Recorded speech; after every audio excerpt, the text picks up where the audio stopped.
get. Who gives you the better value, the duct cleaner that already understands robotics or the one that doesn't? You have to train them.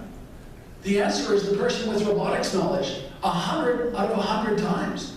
And this goes through to the next manager of the Lowe's stores, the CEO of Walmart. This goes all the way up to the next president of the USA. If I'm voting for a president, I want somebody that understands the implications of robotics, because that's going to be a huge factor in terms of if you're going to bring in robots from other countries that are going to displace jobs. Do you want to slap a tariff on that? Everything changes. And it's going to become very territorial, and from country to country, from state to state, city to city. I'll talk about that in a little bit. If you're China and you understand that North America, and you've normally done a huge amount of manufacturing for North America, and you understand that they now have 3D printing and robotics that are very inexpensive ways to manufacture. If you're China, are you a little bit afraid that you're going to lose your manufacturing industry? It's going to go back to North America? I sure am. You know, what's the political ramifications for that? Right? Everything is on the table in the next 10 years. Okay, so we talked about the jobs that are going to change. So now what I want to do is I want to look at education and how we educate our students and prepare them for the workforce. We've all basically just agreed that at least in those 3 jobs, that the applicant with robotics knowledge gets the job over. Nobody disagreed. So 100 times out of 100 over the person without the robotics knowledge.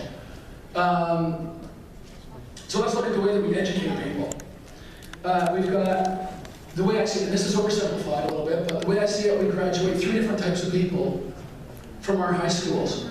We graduate those that are going to go on to university, those that are going to get their tickets, they're going to be welders, plumbers, and we graduate a 3rd group that don't fall into either of those first 2 categories. This 3rd group is often the group that goes and takes jobs like they become bus drivers, they become truck drivers, they work retail, they work customer service. This 3rd group is going to get devastated in the next 10 years. The jobs that are going away affect this 3rd group the most in the next 10 years. Now let's look at the way we educate people. And I've been to many schools. Most schools have no robotics program. The ones that do have a robotics club, typically, with less than 1% of enrollment from the student body. And what I can tell you is that the gender makeup of that robotics club is usually about 90 to 95% men, which is a whole other problem. But we can address that one later. So let's look then, and what I can tell you is that this 3rd group here, the one that's going to get most devastated and lose the most jobs over the next 10 years, these people are never in the robotics club. People in the robotics club are these guys, sometimes those guys, never these ones. So what we're doing is we're leaving these people out. There's a 4th group, incidentally, it's the 30% to 25% dropout rate.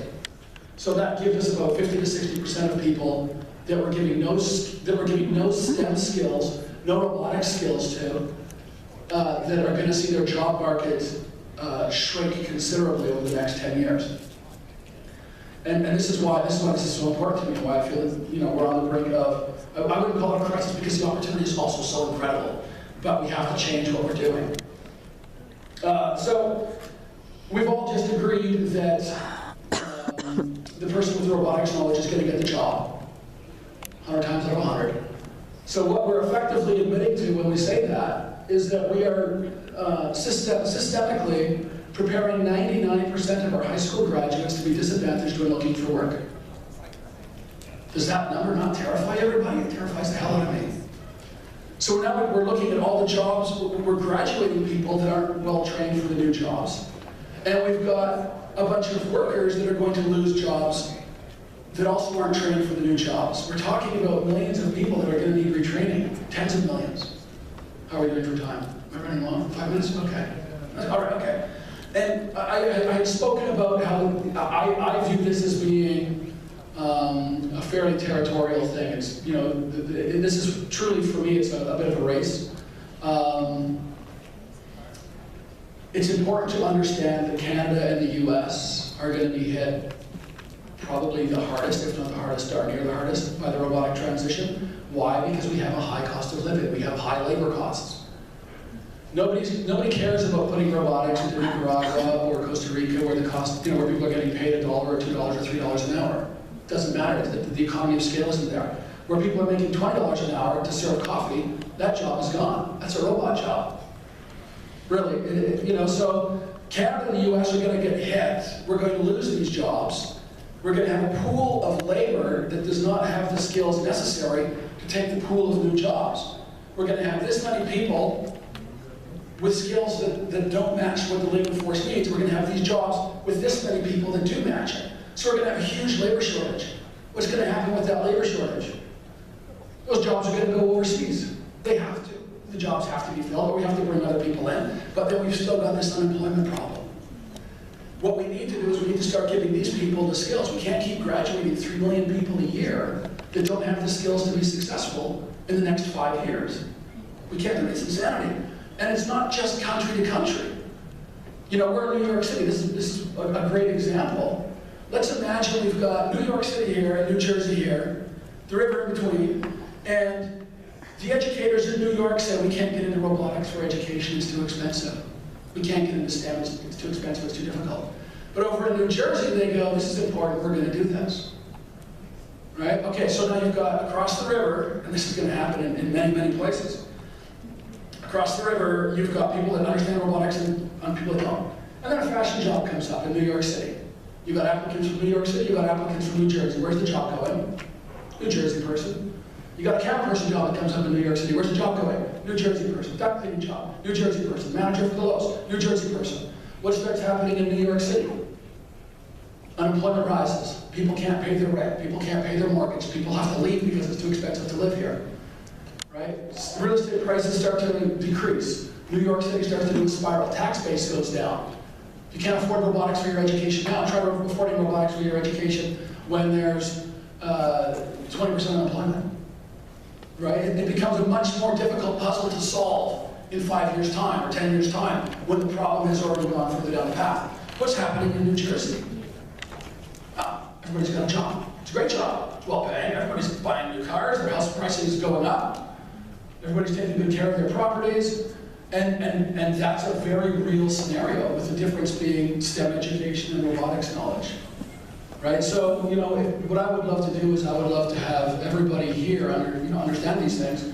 And please, please, please go back and tell the people in your communities, tell your government people, tell your education people that, if you believe what I'm saying. But really, when I started out, I could see some of the faces of people like, millions of jobs, and I could see there was some skepticism. But everybody has agreed the whole way. Does anybody disagree with what I'm saying? Does it not make perfect? You do? Yeah. Perfect. Okay, why? Several reasons. Okay. First of all, I think that education teaching. Yeah. I don't disagree that there are going to be millions of jobs lost to robots.